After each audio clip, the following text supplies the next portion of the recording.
A palavra crise vem do sânscrito kir, que significa crisol. E o crisol é um depurador de metais. A palavra crise também tem uma origem no idioma grego. Crisis, que significa mudança. E toda e qualquer mudança pode ensejar progresso, pode nos possibilitar dar um salto de qualidade, pode nos ensejar avanços no campo intrapessoal e no campo interpessoal. Então não devemos temer crise, seja ela qual for, política, econômica, social, ecológica, existencial.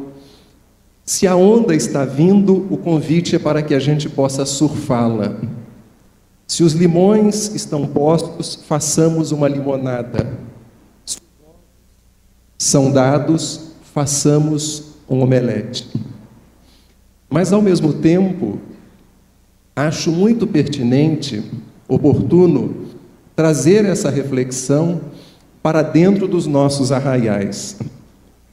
O quanto essas diferentes crises, ou esta crise com suas diferentes nuances e aspectos, interfere na nossa luta, interfere na nossa organização federativa, interfere nas nossas relações dentro e na intimidade dos centros espíritas. Me recordo de uma amiga que me mandou certa feita uma mensagem através do WhatsApp, e não foi a amiga morte. E nesta mensagem, ela falava sobre a mãe desnecessária. E a mãe desnecessária seria aquela que cria seus filhos para a autonomia. Me recordou um trecho do livro Momentos de Consciência, do espírito Joana de Ângeles, psicografado por um médium totalmente desconhecido, quando ela fala dos indivíduos dependentes, dos indivíduos insatisfeitos e dos indivíduos realizados, e que os realizados são fruto de um processo educativo aonde os seus pais primaram por desenvolver a autonomia no pensar, autonomia no sentir, autonomia no agir em seus filhos. E o texto tinha como título A Mãe Desnecessária. E eu fiquei a pensar, como seria o espírita desnecessário? Como seria nos postar, nos colocar como espíritas desnecessários? E comecei a elencar alguns itens que gostaria de rapidamente, André, compartilhar com vocês e com os nossos companheiros aqui do debate, o que seria um espírita desnecessário, tendo em vista, lembrando o nosso Haroldo, que nesta mensagem Obras Póstumas, o Espírito de Verdade diz para Kardec que se ele falhasse, um outro o substituiria. E tendo em vista que nenhum de nós é insubstituível, me parece que o espírita desnecessário é aquele que permite que outros o substituam. Ele trabalha preparando continuadores para que os serviços dentro da casa espírita e no movimento espírita não sofram solução de continuidade. Se eu me julgo indispensável e insubstituível e passo a acreditar que quanto mais anos eu ficar à frente daquele cargo, daquela função, melhor eu chegarei no mundo espiritual, eu posso estar completamente enganado. Porque mais importante do que os cargos são os encargos. É a maneira como a gente se desincumbe da tarefa que abraçou.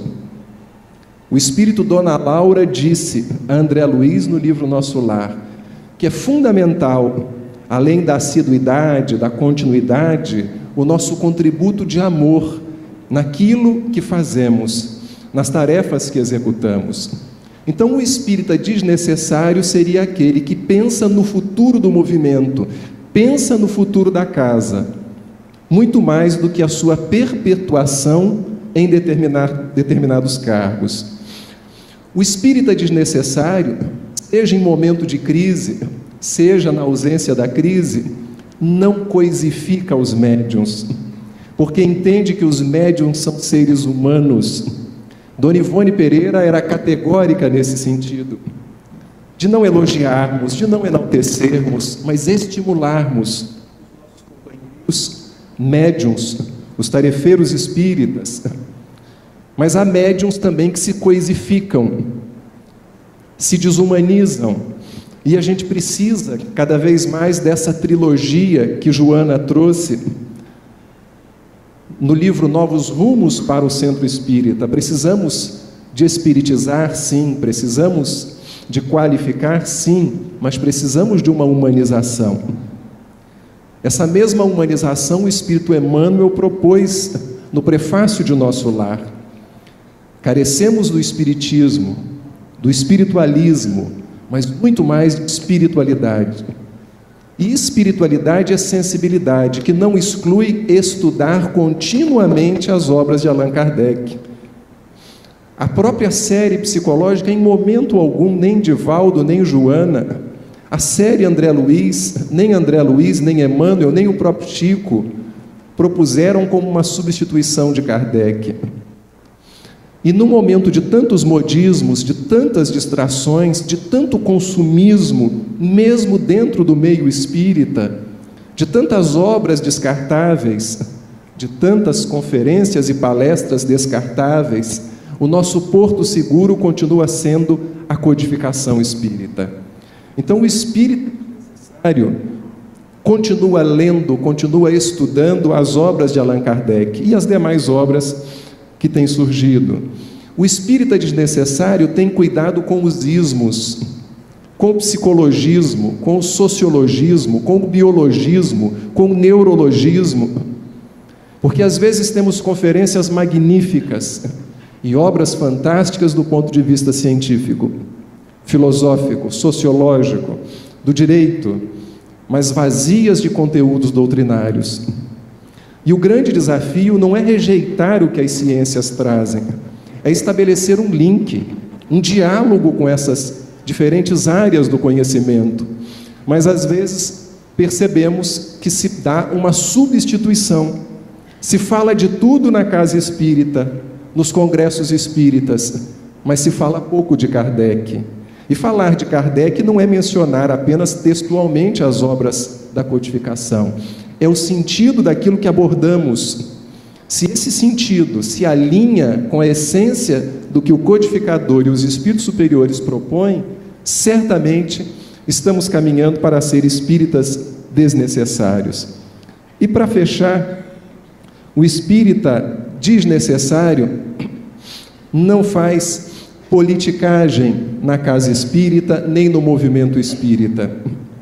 Ele ama a política enquanto ciência, mas ele não fica competindo com seus companheiros de ideal.